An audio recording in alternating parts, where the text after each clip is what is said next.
युगों युगों से एक पहेली है जो कभी नंगे पांव से आंगन में खेली है, जो कभी इंद्रधनुष बन के खनकती है कलाई में, वही शक्ति है नारी जो कविता कली कहानी बन जाती, जिसकी एक करवट वक्त को बदल जाती, जो प्यार से रुतबा दे शाहों से ऊंचा, जो जिद पे आ जाए तो समय को बदल देती, वही शक्ति है नारी।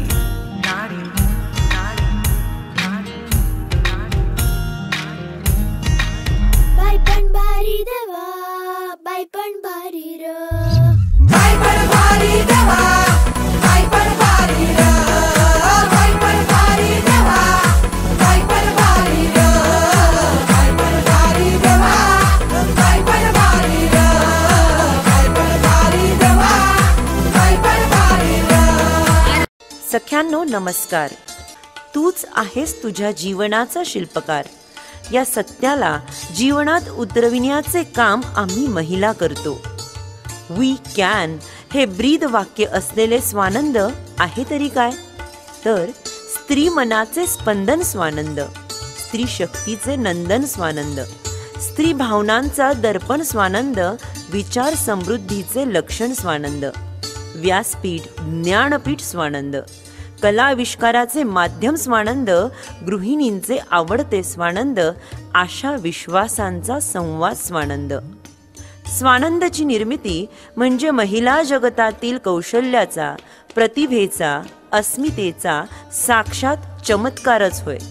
हे उद्दिष्ट डोळ्यासमोर ठेवून माननीय रंजना लोढा यांनी पुण्यात व माननीय प्राध्यापिका सुरेखा कटारिया यांनी पिंपरी चिंचवड येथे शाखा सुरू केली. या स्वानंदचे स्त्री साहित्य कला संमेलन हे पिंपरी चिंचवडचे वेगळे वैशिष्ट्य. हे साहित्य कला संमेलन म्हणजे एक आनंद सोहळाच असतो. यामध्ये घेतलेले वेगवेगळे कार्यक्रम म्हणजे भावनांची व विचारांची मेजवानीच म्हणावी लागेल. महिलांनी महिलांसाठी आयोजित केलेलं हे संमेलन, साहित्य संमेलनातील ग्रंथदिंडी म्हणजे एक आनंदाचा सोहळा. यामध्ये विविध पारंपरिक वेशभूषेने नटलेल्या महिलांचा उत्साह वाखणण्याजोगा असतो. स्वतःच्या घराबरोबरच स्वतःसाठी व समाजासाठी प्रेरणादायी अशी ही ग्रंथदिंडी म्हणजे सर्व धर्म समभावाचं प्रतीकच आहे. ह्या ग्रंथदिंडीत बायबल, पुराण, भगवद्गीता, आगम अशा सर्व धर्मग्रंथांचा एकत्र समावेश असतो. म्हणतात ना, प्रत्येक गोष्ट सोपी असते, इच्छा मात्र सबळ हवी, आकाश खाली आणता येईल, जिद्द मात्र प्रबळ हवी. ह्यासारख्या प्रेरणादायी विविध मान्यवरांच्या संदेशाने उद्घाटन सोहळा कधी पार पडतो हे लक्षातही येत नाही. स्त्री कलेचे दर्शन, स्त्री साहित्याचे दर्शन, स्त्री कालची, आजची, उद्याची हे परिसंवाद श्रोत्यांना एक आगळा वेगळा ज्ञानाचा खजिना देऊन जातात. काव्य संमेलन, मुलाखती यामुळे स्त्री मनाचे वेगळेपण श्रोत्यांसमोर येते.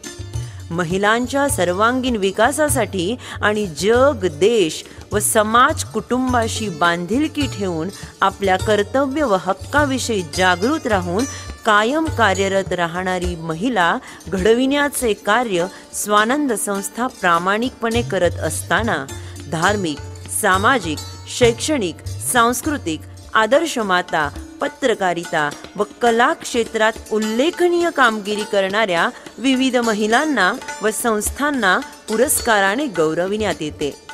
मैत्रिणींनो, आयुष्यात मोठे आनंद मिळवण्याच्या संधी खूप कमी असतात. म्हणूनच रोजच्या जगण्यातल्या छोट्या छोट्या गोष्टीचा आनंद घ्यावा. हर पल यहा जी भर के जिओ हा जीवनाचा खरा अर्थ स्वानंदच्या ट्रीपमधून अनुभवायला व महिलांच्या कलाविष्कारातून पाहण्यास मिळतो. आणि विशेष बाब म्हणजे 11व्या स्त्री साहित्य कला संमेलनाचे उद्घाटन आपल्या माजी राष्ट्रपती माननीय प्रतिभाताई पाटील यांनी केले. व आवर्जून उपस्थिती दिली ही गौरवाची गोष्ट आहे. सख्यांनो, प्रत्येक महिलेचा सर्वांगीण विकास व्हावा, तिच्या कलागुणांना वाव मिळावा व त्यांची हुशारी धाडसीपणा समाजासमोर यावा म्हणून प्रतिवर्षी कर्तबगार महिलेला स्वानंद पिंपरी चिंचवडचे अध्यक्ष बनविले जाते. म्हणूनच यावर्षी शोभा दिलीपजी बंब यांना देण्यात आला.